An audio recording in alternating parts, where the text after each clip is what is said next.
So what's up guys, I'll be doing a bike check of my Sagmit Veneno 2020. Start tayo sa cockpit. I have a AEROIC aluminum integrated drop bar 40 mm and it's wrapped around with a lizard skin BARTAPE.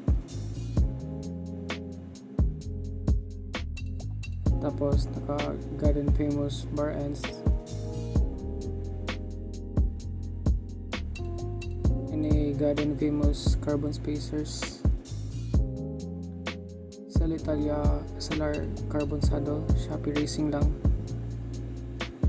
and drivetrain. I have a SHIMANO CLARIS shifters, CLARIS crankset 50-30-40, CLARIS front derailleur,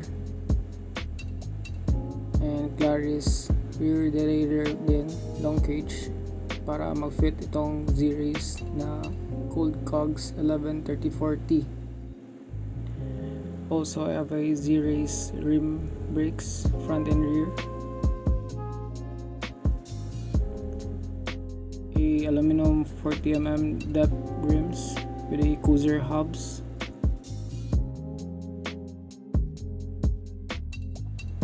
and it's wrapped around with a CONTINENTAL GRANDSPORT 25C.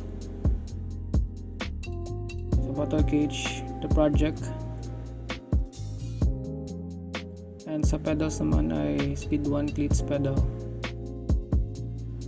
And that's it, I think. Mabilis ang bike check lang.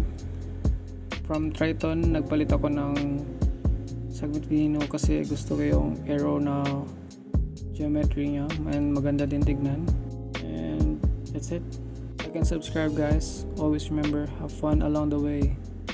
Putting the specs description down below, so check it out guys.